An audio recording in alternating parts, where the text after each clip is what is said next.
Hello my dear readers and viewers. आप कैसे हैं? आई होप कि you will be healthy and wealthy. This is mister RK Sinha and you are watching national English grammar. इस video lecture में हम लोग आज जो पढ़ने वाले हैं इस स्ट्रक्चर का नाम है नॉविंगली या विलिंगली। नॉविंगली या विलिंगली जिसका मतलब होता है जानबूझ करके। आप इन दोनों में से किसी एक वर्ड का इस्तेमाल करेंगे, नॉविंगली या विलिंगली, जिसका मतलब निकलेगा जानबूझकर। वह जानबूझकर हंस रही थी। कोई महिला थी जो मेरे पर जानबूझकर हंस रही थी। मेरे में कोई हंसने वाली वैसी बात नहीं थी, लेकिन जानबूझकर हंस रही थी। चलिए, पास्ट कॉन्टिन्यूअस टेंस में बना हुआ है तो कैसे बनाएंगे? सबसे पहले हुआ की मीनिंग महिला है तो सी, और पास्ट कॉन्टिन्यूअस टेंस में जिसमें रहा था, रही थी, रहे थे वो आते हैं तो वाज वर्ब का प्रयोग किया जाता है प्लस वर्ब की फोर्थ फॉर्म। ये फोर्थ फॉर्म क्या है? आईएनजी को फोर्थ फॉर्म बोला जाता है। ठीक है। सी वॉज लाफिंग यानी हंस रही थी। सी वॉज लाफिंग कैसे हंस रही थी? नॉविंगली हंस रही थी, यानी जानबूझ करके हंस रही थी। ये नॉविंगली की जगह पर आप विलिंगली का भी इस्तेमाल कर सकते हैं। वह जानबूझकर चिल्ला रही थी, जानबूझकर चिल्ला रही थी, मेरी काम को डिस्टर्ब कर रही थी। ठीक है। यानी सी वॉज क्राइंग नॉविंगली। ठीक है। सी वॉज क्राइंग नॉविंगली। तुम जानबूझकर वहां गए थे, तुम जो है जानबूझकर गए थे। ठीक है। ये पास्ट परफेक्ट टेंस में आ गया, यानी यू हैड गॉन देयर, वहां गए थे ना, गॉन देयर। कैसे? जानबूझ कर के लिए, तो इसके लिए सिंपल लगा दीजिए नोविंगली। यस। और देखते हैं। अच्छा, इस स्ट्रक्चर के बाद से अब हम अगला स्ट्रक्चर पढ़ते हैं, जिस स्ट्रक्चर का नाम है, क्या है? To hearts content. To hearts content यानी जी भर करके। इस सेंटेंस को देखिए एक बार क्या लिखा है। मैं कल जी भर कर पिज्जा खाऊंगा। हम लोग जी भर कर वहां आनंद लिए। वह जी भर कर हंस रही थी। जी भर कर मैंने पूरा मन से, पूरा मतलब पूरा इच्छा पर मैंने जी भर जिसको बोलते हैं। यहां डॉट क्यों लगा है अभी हम एग्जाम्पल आपको बताएंगे तो समझ में आ जाएगा। देखिए कैसे। मैं कल जी भर कर पिज्जा खाऊंगा, ये भी फ्यूचर टेंस का है। देखिए, I will I will eat pizza. अब इसके बाद लिखेंगे टू। देखिए यहां टू है ना, तो टू के बाद यहां जो डॉट दिख रहा है, तो यहां जो शुरू में जो सब्जेक्ट आएगा उसी का यहां पर पॉसेसिव केस लिखना रहेगा, यानी आई का पॉसेसिव केस यहां पर होगा माई। ठीक। और तब लिखेंगे माई हार्ट्स। माई हार्ट्स यानी यहां पर एपोस्ट्रोफी एस लगाना है। My heart's content. I will eat pizza to my heart's content. I will eat pizza to my heart's content. हम लोग जी भर कर वहां आनंद लिए, पास्ट एंड डेफिनिट टेंस। ठीक है। हम लोग वहां जी भर के आनंद लिए, तो हम लोग मैंने यहां सिंपली लिखेंगे वी आनंद लिए। टुक एंजॉयमेंट टुक एंजॉयमेंट। अब यहां लिखाएंगे टू। टू है, देखिए टू लगाएंगे, टू के बाद तुरंत पॉसेसिव केस। अब ये सब्जेक्ट वी है तो वी का पॉसेसिव केस यहां पर होगा आवर। आवर उसके बाद लिखेंगे हार्ट में एपोस्ट्रोफी एस लगा के, यानी हार्ट्स, और उसके जस्ट बाद कंटेंट, हार्ट कंटेंट। वह जी भरकर हंस रही थी, खूब जी भरकर खुल कर हंस रही थी। ठीक है। ये कंटिन्यूअस टेंस में है, इसके लिए लिखेंगे सी वॉज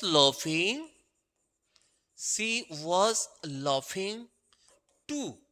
टू के जस्ट बाद जो शुरू में सब्जेक्ट होगा तो टू के बाद उसका पॉसेसिव केस लगाया जाएगा, तो सी का पॉसेसिव केस होगा हर। ठीक है। इसके बाद लिखेंगे हॉट्स कंटेंट। ठीक। अगला देखते हैं। हम लोग जी भर कर उसके शादी में नृत्य किए। नृत्य के मतलब डांस किए। ठीक है। हम लोग जी भर करके उसके शादी में नृत्य किए। ओके। हम लोग जी भर करके उसके शादी में नृत्य किए। देखिए कैसे। हम लोग के मीनिंग यहां सिंपली लिखने वाले हम हैं वी डांस किए। कौन सा टेंस है? Past indefinite tense. Dance किए मतलब डांस करने का काम खत्म हो गया है, तो पास्ट एंड डेफिनिट में वर्ब की सेकेंड फॉर्म लगाते हैं। We danced, we danced. उसकी शादी में, उसके इन हिज मैरिज या हर भी लगा सकते हैं। In his marriage, in his marriage too. अब टू के बाद ये देखिए सब्जेक्ट वी है तो इसका possessive case our, to our, और लास्ट में लिखेंगे heart's content, heart's content. We dance in his marriage to our heart's content. या we dance in her marriage to our heart's content. मैं तुम्हारे जन्मदिन पर जी भर कर नृत्य करूंगा। जब भी तुम्हारा जन्मदिन पड़ेगा ना तो मैं आऊंगा पूरी डीजे पर, मैं जी भर करके डांस करूंगा, नृत्य करूंगा। कोई बोल रहा है किसी को तो क्या करेंगे? I will dance, I will dance तुम्हारे जन्मदिन पर, ऑन योर बर्थडे, ठीक, birthday, at your birthday. I will dance at your birthday, अच्छा एट होगा ना, I will dance at your birthday, at your birthday. कैसे डांस करूंगा भाई? जी भर करके। तो सब्जेक्ट आई है, पहले टू लगाने के बाद से सब्जेक्ट आई है, तो यहां आई जब सब्जेक्ट है तो आई का पॉसेसिव केस होगा माई, और उसके बाद लिखेंगे हार्ट, और यहां लिख देंगे कंटेंट, माई हार्ट कंटेंट, ठीक। अब हम ये अगला स्ट्रक्चर देखते हैं। अगला जो स्ट्रक्चर है third number, with in while. आपने सुना होगा चुटकियों में, चुटकियों में, मैं चुटकियों में उसे मना लूंगा, मैं चुटकियों में इस प्रश्न को हल कर लूंगा, हम लोग चुटकियों में इस मैच को जीत लेंगे। यानी चुटकियों में मैंने बहुत जल्दी, विद इन अ वाइल मैंने थोड़ी देर में। तो कैसे बनाएंगे? फ्यूचर टेंस में है। चलिए सबसे पहले हम लिखते हैं, ओके, मैं की मीनिंग आई, आई के साथ विल, फ्यूचर टेंस है तो विल लगेगा। उससे मनाना, मनाना मतलब परसुएट करना, परसुएट, मनाना। आई विल परसुएट, उसे की मीनिंग यहां कंफर्म नहीं है। अच्छा कंफर्म है, मैं मना लूंगा, तो महिला को मनाने की बात कर रहा है। अच्छा चलिए आप कंफर्म नहीं है महिला का है या पुरुष है। आई विल परसुएट हर या हिम, ठीक है, आई विल परसुएट हर या him with in a while, with in a while, with in while. With in while का मतलब होता है चुटकियों में। आई विल परसुएड हिम, हर या हिम विद इन वाइल। जब भी आपको चुटकियों की अंग्रेजी बोलना हो तो विद इन वाइल बोलेंगे। मैं चुटकियों में इस प्रश्न को हल कर दूंगा, ये को रहेगा यहां पर, प्रश्न को हल कर दूंगा। तो ये क्या होगा? I will solve this question, solve this question within a while, within a while, ठीक है। हम लोग चुटकियों में इस मैच को जीत लेंगे। हम लोग जो हैं चुटकियों में इस मैच को क्या करेंगे? जीत लेंगे, हम लोग हैं, ठीक है।